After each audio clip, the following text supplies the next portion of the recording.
Salam alaikum, Azulfullaoun, bonsoir.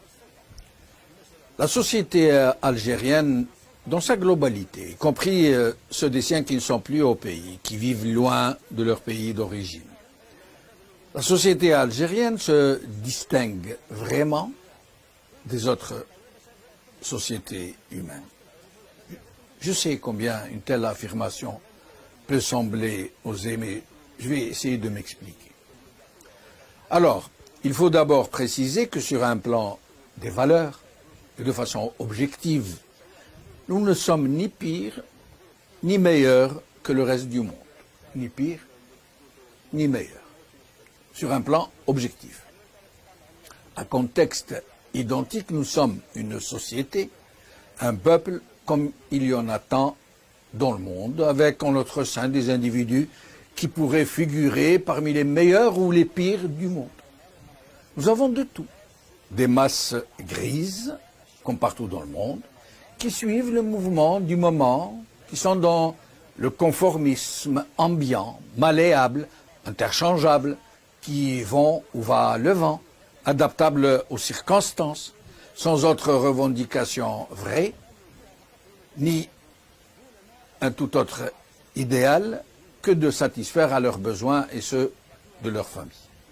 Hier, socialiste, aujourd'hui islamiste, demain n'importe quoi qui ait le vent en poupe.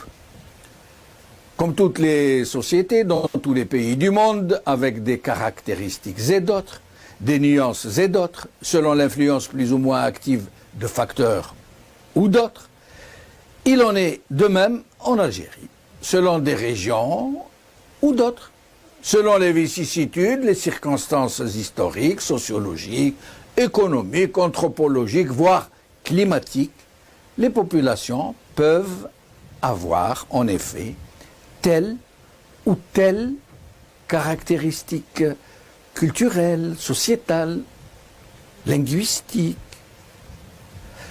Dans cette région, par exemple, relativement pauvre, surpeuplée, où les habitants ont dû émigrer en masse, à l'intérieur du pays comme à l'étranger, pour aller y chercher leur subsistance, la conscience politique se trouve être relativement élevée.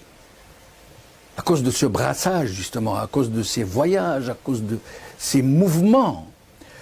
La tendance à l'universalité y est plus prégnante. La capacité à l'organisation et à la contestation y est plus aiguë. Dans cette autre région, au sous-sol très riche, mais enclavé, très vaste, où les habitants sont disséminés, les mentalités y sont plutôt débonnaires, à la limite de l'indolence. Le conservatisme y est très fortement ancré et la contestation politique quasiment absente, malgré pourtant l'injustice économique hurlante subie par les populations de ces contrées. La très forte présence militaire dans cette région précisément n'est pourtant pas la seule explication à ce qui peut sembler du désengagement politique.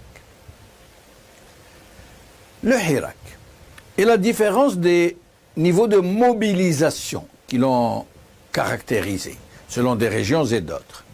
Des régions où il était très fortement suivi et d'autres où la mobilisation est restée un temps soit peu timide, voire très timide, a posé question à de nombreux observateurs.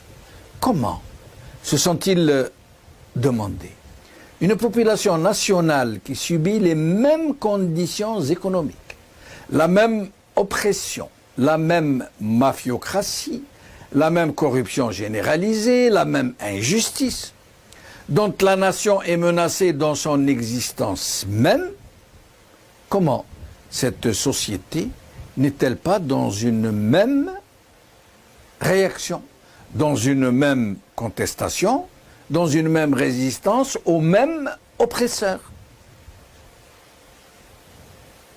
Eh bien sûr, comme de bien entendu, Ce ne sont pas les seuls observateurs qui se sont saisis de cette question, mais le régime aussi, bien sûr, à sa manière, pour exacerber les divisions, se saisir de cette aubaine pour monter les Algériens contre les autres, susciter le régionalisme chauvin, montrer la région la plus contestataire comme celle qui cherche à nuire au pays tout entier, alors qu'elle ne fait que contester pour tout le pays le même droit à la dignité et à l'honneur.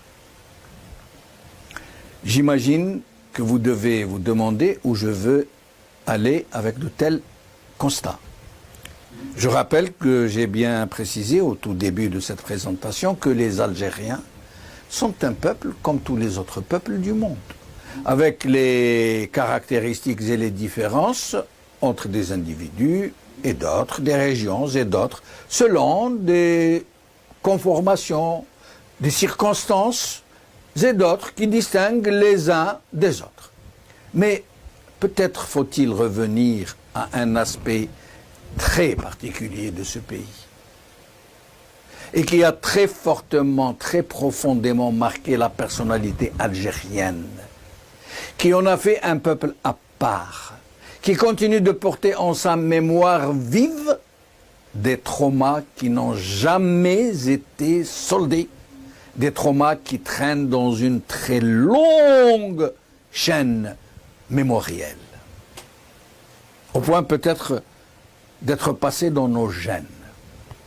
Oui, il est très utile de rappeler, pour bien saisir toute la complexité sociétale, culturelle et politique de la société algérienne, que le mal profond qui nous affecte et qui se manifeste indubitablement dans nos attitudes, dans notre façon d'être, voire même dans certains de nos tics sociaux qui nous caractérisent, ce mal, ce traumatisme, ce très lourd passif, ne nous vient pas seulement de ce que nous a fait subir ce régime prédateur depuis le premier jour de l'indépendance.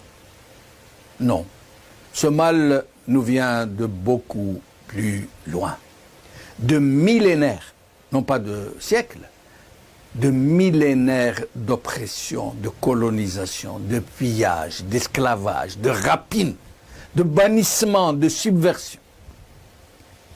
Nos ancêtres ont eu l'exorbitant privilège de vivre dans une contrée trop riche, trop vaste, où les populations n'ont pas su s'unir, où elles n'ont pas su faire face toutes ensemble à la convoitise des pillards et des soudards qui ont déferlé sur leurs terres. Et ce fut ainsi jusqu'à l'ultime occupation, la toute dernière, celle du colonialisme français, qui allait pourtant voir tous les opprimés de toute cette immense et généreuse terre s'unir dans un même élan libérateur. 132 longues années, jour après jour, jusqu'à la libération, jusqu'à l'avènement de la dignité et de l'honneur enfin retrouvés. Mais pas pour longtemps, malheureusement. Aujourd'hui, et au lendemain de la commémoration des massacres du 8 mai 1945, le moment est peut-être venu pour tous les Algériens, ce jeune et merveilleux peuple, né dans la lutte, né dans la souffrance, né dans le sens le plus noble du sacrifice, pour parachever, le moment est venu pour lui, pour parachever ce qu'ont entrepris ses ancêtres dans une longue et éperdue aspiration à la dignité. Le peuple algérien est définitivement formé, soudé à jamais, dans une nation indéfectible, parce que irriguée par des fleuves de sang. Il lui appartient aujourd'hui et désormais à ce peuple de se lever comme un seul homme pour être enfin digne de son destin.